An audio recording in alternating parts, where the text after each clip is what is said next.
Hello friends, super magic રસોઈમાં મિત્રો હું આપનું સ્વાગત કરું છું। આજે હું લસણિયા સેવ મમરાની રેસીપી લઈને આવી છું મિત્રો। તો તમને મારો વિડીયો ગમે તો લાઈક કરજો, શેર કરજો અને સબસ્ક્રાઇબ કરવાનું તો ભૂલતા જ નહીં। તો મિત્રો, લસણિયા સેવ મમરામાં મેં શું ઇન્ગ્રેડિયન્ટ લીધા એ તમને બતાવું। એમાં મેં 250 બાસમતી જે આપણે મમરા આવે છે ને લાંબો દાણો એ લીધા છે। આ મમરાને તમારે જો હવાઈ ગયેલા હોય ને તો તમારે એને રોસ્ટ કરી લેવાના, કા તડકે મૂકી દેવાના, એટલે એકદમ સરસ ક્રન્ચી થઈ જાય। અને એને તમારે ક્લીન કરીને કોઈ ખરાબ દાણ હોય તો કાઢી લેવાનો। ટૂંકમાં આ રીતનો આપણો મમરો તૂટી જવો જોઈએ એવા મમરા આપણે ક્રન્ચી હોવા જોઈએ। અને બીજું 250 મમરા છે એની સામે મેં 5 ટેબલ સ્પૂન લસણની કળી લીધી છે, 4 ટેબલ સ્પૂન મેં મરચું લાલ લીધું છે, લાલ મરચું પાવડર, અને એમાં 2 ટેબલ સ્પૂન કાશ્મીરી લાલ મરચું છે, અને 2 ટેબલ સ્પૂન રેશમ પટ્ટો લાલ મરચું પાવડર છે, અને 1 ટેબલ સ્પૂન આપણે મીઠું જોશે। અને આ મેં 1 કપ બે જાડી અને ઝીણી સેવ આવે છે ને એ લીધી છે, અને તેલ લીધું છે મિત્રો। તો આ પરફેક્ટ માપ મેં તમને બતાવી દીધું લસણિયા મમરાના ટેસ્ટ માટે। મિત્રો, આ મમરા આપણે પરંપરાગત રીતે તરીને બનાવે છે અને એને વઘારતા નથી, ખાસ તમારે આ નોટ કરવાનું છે। વઘાર્યા વગરના લસણિયા સેવ મમરા બને છે, તો તમે છેલ્લે સુધી મારી પ્રોસીજર જોજો મિત્રો। હવે આપણે એક મિક્સર જાર લેશું અને એમાં આપણે આ 5 ટેબલ સ્પૂન મેં લસણની કળી ખોલીને લીધી છે એ લઈ લેશું, અને આ જે લાલ મરચું લીધું છે, લાલ મરચું પાવડર બને કાશ્મીરી રેશમ પટ્ટો, એ નાખી દેશું। અને આમાં હવે આપણે આ જે સોલ્ટ 1 ટેબલ સ્પૂન જેવું નાખી દેશું, એટલે આપણે મમરામાં બધે જે પછી નાખવાની જરૂર નહીં પડે આ રીતે। અને હવે આને આપણે એકદમ ફાઇન નહીં પણ છે દરદરી પેસ્ટ કરી લેશું। તો જો આ રીતે આપણે દરદરી પેસ્ટ કરી લીધી છે, તમે જોઈ શકો છો થોડા થોડા લસણના ચંક્સ દેખાય છે, એ રીતે આપણે એને પીસવાની છે।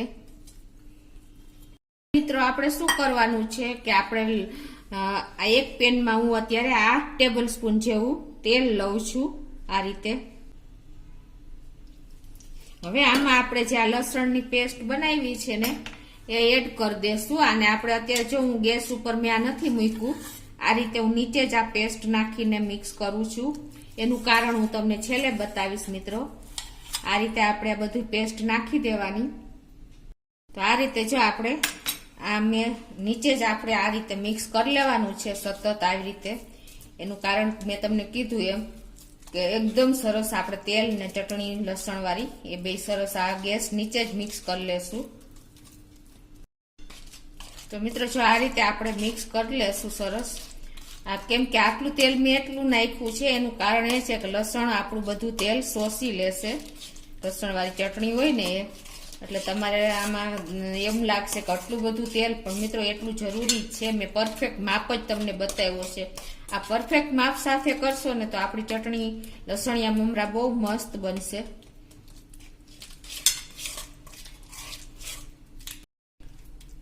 તો મિત્રો, જો આ રીતે આપણે મિક્સ કરી લીધું છે અને તેલ બધું જો શોષાઈ ગયું છે, આ રીતે સરસ એકદમ સરસ લચક જેવી આપણે મિક્સ કરી લેવાનું છે। હવે આપણે ગેસ ઓન કરશું અને ગેસની ફ્લેમ એકદમ સ્લો રાખશું, અને આને આપણે કન્ટિન્યુ ચલાવતા રહેશું આ રીતે જ્યાં સુધી એમાંથી તેલ એકદમ સરસ બબલ્સ ન આવી જાય ને ત્યાં સુધી આપણે આને સ્લો ફ્લેમ ઉપર કન્ટિન્યુ બેસે નહીં, એટલે આ રીતે ચલાવતા રહેશું મિત્રો।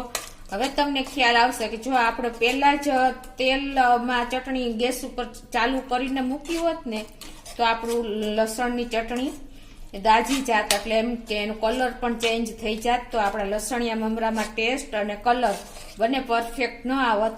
એટલે જ આ રીતે આ પ્રોસીજરથી આપણે પેલા નીચે જ બધું મિક્સ કરી લીધું, અને હવે કન્ટિન્યુ આપણે આને સ્લો ફ્લેમ ઉપર ચલાવતા રહેશું।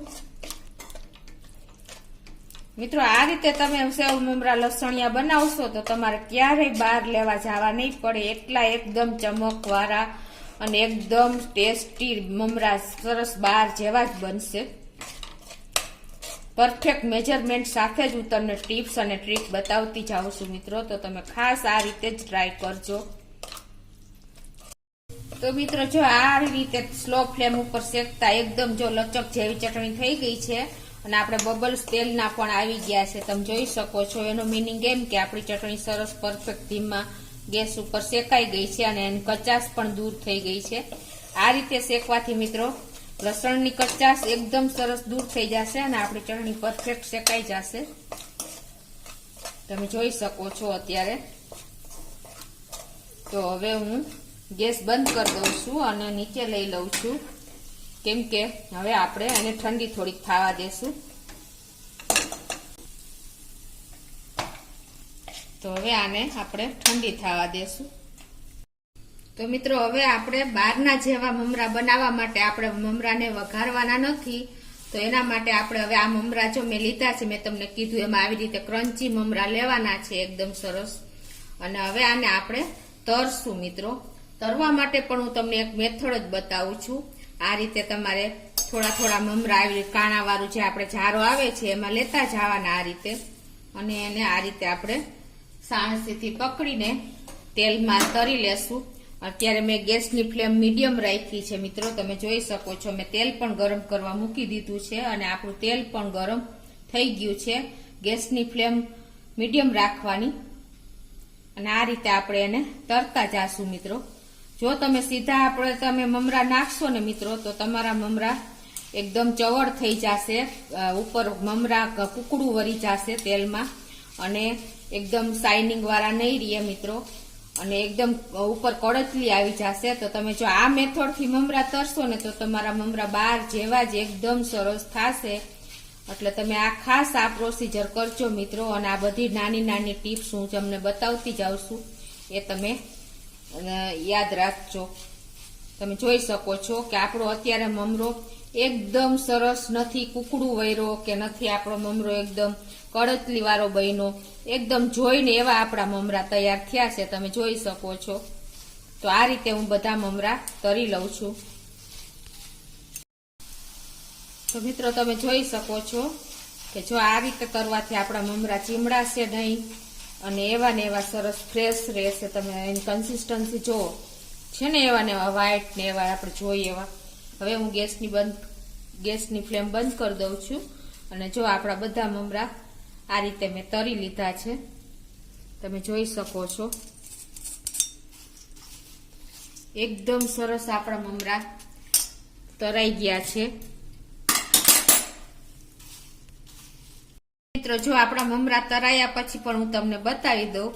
જો આવી રીતે મેં હાથમાં આમ રાખું છું, જરા પણ જો મારા હાથમાં જરાય તેલ ચોંટ્યું છે. આટલા કોરા મમરા આપણે આ રીતે પ્રોસીજરથી તરીને ઝારામાં, તો આવી રીતે આપણા એકદમ કોરા મમરા તૈયાર થાય છે મિત્રો, તમે જોઈ શકો છો. તો તમારે ખાસ આવી નાની નાની ટિપ્સ તમને હું બતાવું છું. તમને એમ લાગતું હશે કે આ બેન બહુ લાંબા વિડિયા બનાવે છે, પણ મિત્રો હું એક વ્યક્તિ માટેથી વિડિયા નથી બનાવતી. બધાને જે બિગનર છે એના માટે પણ આ બહુ ઉપયોગી થાય છે મિત્રો. એટલે હું બધું નાનું નાનું સ્ટેપ બાય સ્ટેપ બતાવતી જાઉં છું. મને ઘણી કોમેન્ટ એવી આવે છે કે તમે બહુ લાંબા વિડિયા બનાવો છો, બહુ તમે બોલ કરો છો. પણ મિત્રો જે જરૂરી છે એ તો મારે બતાવવું જ પડશે મિત્રો.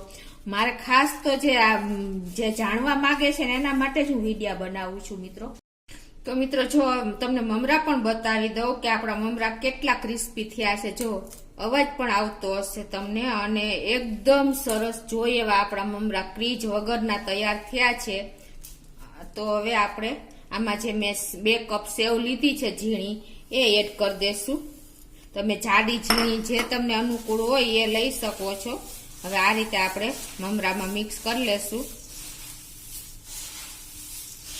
તો આ રીતે સેવ જો નાખ્યા પછી હવે આપણે એમાં જે આપણે આ ચટણી તૈયાર કરી છે ને એ એડ કરી દેશું. તમે જોઈ શકો છો આ ચટણી આપણી આ રીતે નાખી દેશું બધી. મેં પરફેક્ટ માપ જ લીધું છે મિત્રો, લસણ, ચટણી, મમરા અને સેવ. આ રીતે જો પરફેક્ટ માપ સાથે તમે બનાવશો ને તો આપણા સેવ મમરા લસણિયા બાર જેવા જ થશે, એમાં નો ડાઉટ. હવે એને આપણે આ રીતે બધું મિક્સ કરી લેશું મમરામાં. આ રીતે ચટણી હળવા હાથે જ તમારે મિક્સ કરવાના છે. એનું કારણ એ છે કે આપણા મમરા એટલા ક્રિસ્પી થયા છે ને, જો તમે એને સેજ પણ પ્રેસ આવશે ને તો ભૂકો થઈ જશે. એટલે તમારે આ પણ ધ્યાન રાખવું પડશે મિત્રો. આ રીતે આપણે જો તમને એમ ન ફાવે તો આ રીતે તમે બે હાથે આ રીતે બધા મમરાને કવર કરી શકો છો લસણની ચટણી સાથે. મિત્રો ઘણા વઘારીને મમરા બનાવે છે લસણની ચટણી, પણ આ ટેસ્ટ તો નહીં જ આવે બહાર જેવો મિત્રો. એટલે આ પહેલાની મેથડ જ યોગ્ય છે. એટલે આ રીતે જ તમે ચોક્કસ એકવાર કરજો ટ્રાય. તો મિત્રો તમે જોઈ શકો છો આ રીતે એકદમ સરસ આપણે મિક્સ કરી લેવાના છે. આ રીતે અત્યારે આપણા મમરા તમે જોઈ શકો છો એકદમ સરસ મેચ થઈ ગયા છે ચટણીમાં. આ રીતે તમારે લસણિયા સેવ મમરા તૈયાર કરો છો મિત્રો. આ મમરા તમારે લાંબો ટાઈમ સુધી એવા ને એવા રહેશે અને એનો ટેસ્ટ પણ નહીં ચેન્જ થાય અને એનું ટેક્સચર પણ આવું ને આવું રહેશે મિત્રો. જો તમે આ રીતથી બનાવશો ને પરફેક્ટ મેજરમેન્ટ સાથે મિત્રો, તો તમારા મમરા લાંબો ટાઈમ સુધી એવા ને એવા ફ્રેશ રહેશે મિત્રો. તો તમને મારો વિડીયો ગમે તો લાઈક કરજો, શેર કરજો અને સબસ્ક્રાઈબ કરવાનું ભૂલતા નહીં.